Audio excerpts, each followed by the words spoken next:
If you know me, you know that I think a lot. I am what you call an overthinker, full of thoughts. There are multiple opinions flowing through my brain, a lot of different perspectives colliding with each other.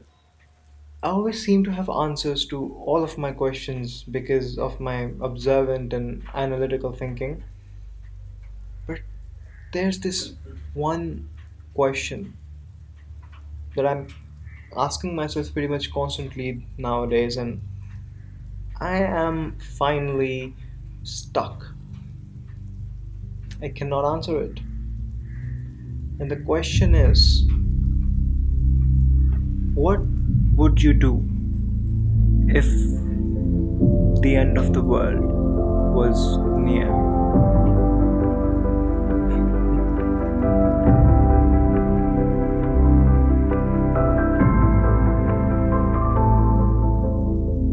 Now, if I knew that the end of the world was near, and after accepting the harsh reality, there would be one thing left to do, and that is to complete my bucket list before we all come to an end.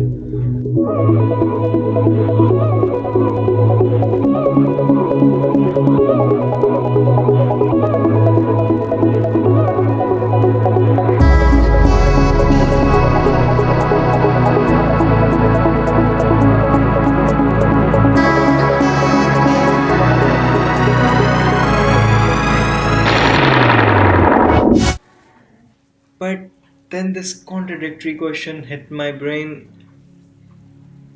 Isn't living our life the ultimate bucket list? The rules, those societal algorithms etched on the walls of our existence, guide us like celestial maps. But when do these maps derive their wisdom? To be yourself in a world that is constantly trying to make you something else is the greatest accomplishment. Emerson, wise words indeed. The rules, like hand me down clothes, may not fit all, for each soul dances to a unique rhythm. Kan da da da da. Giddy taka giddy giddy da da da. Kan da da da da.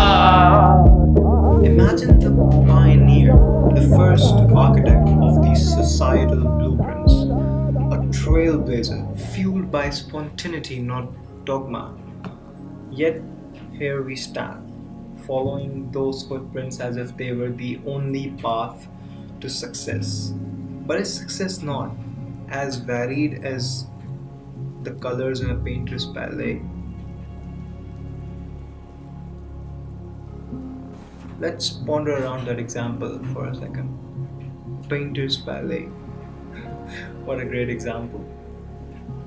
There can be different colors, each having its own identity, some vibrant, some dark, some light, and some just black and white.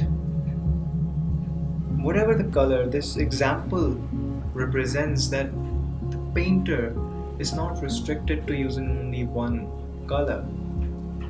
He may use only one color if it pleases him, but imagine using different colors, vibrant, dark, light, all of these colors plunged together to make one great piece of art.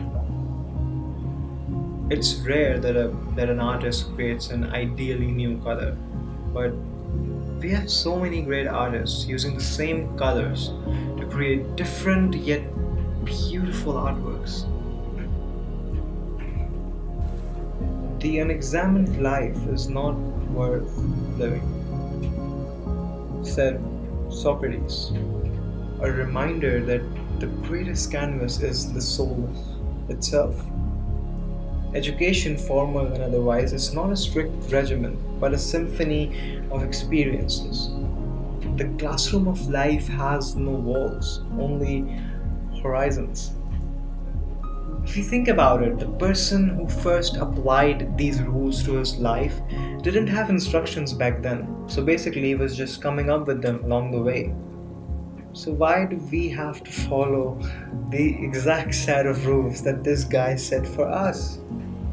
When he was doing all of this spontaneously just from the back of his mind, why do these have to apply to us? Why can't we be spontaneous? But then again, the way this guy found out has been deemed the way that helps us be successful every time, right? Wrong. Sure, the guy who came up with them might have had him his way, but these rules don't always work for everyone. Not everyone following these rules lives a fulfilling life. Some people study hard, get good grades, but can't score good jobs. And so they're down for heads. They live an unhappy, unfulfilling life. Some people do get jobs, but they lose them due to some reason, and their downfall hits. Some businesses can't run, some businesses run but can't survive. All we really learn from this is that life is unexpected. It is what it is, it's just life. But also that these directions, these paths might not be for everyone. So, what should they do? Abandon education? No, not at all. What we have to learn is that education is not just from books and exams. The greatest teacher is life and circumstances, mostly unexpected circumstances. Experiences are books in themselves, and they're always there. We just get so hulled up in the race of life that we never seem to stop for a moment to look at them.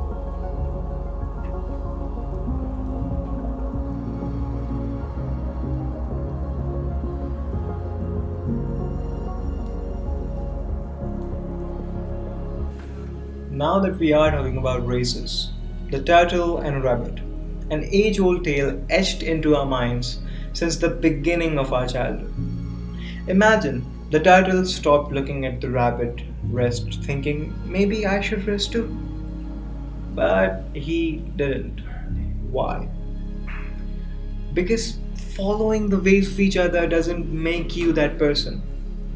The turtle didn't have the speed of the rabbit and he understood it. We can't follow someone else's path of life and expect the same outcome. Everyone's life is different. Their experiences, their opinions, their motivations, the people in their life, the people that they love, their hustles, their struggle, their anxiety, everything different. Sometimes you have to make your own rules, your own directions, your own paths. You have to have your own identity, your own perspectives, your own opinions, actions, directions and paths, your own life. So if the world was to blow its final curtains, what the fuck would I do?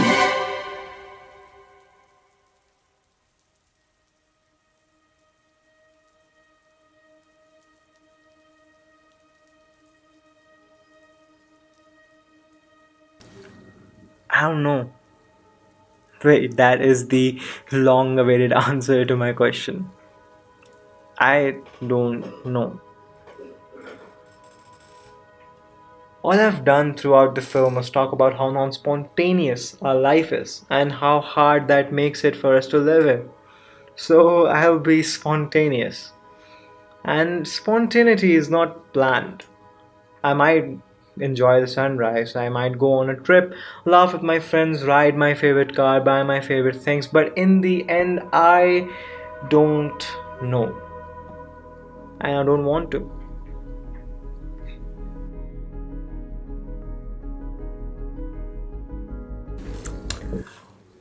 But of course, if the world was really ending, we would all be running to save our fucking asses from hell.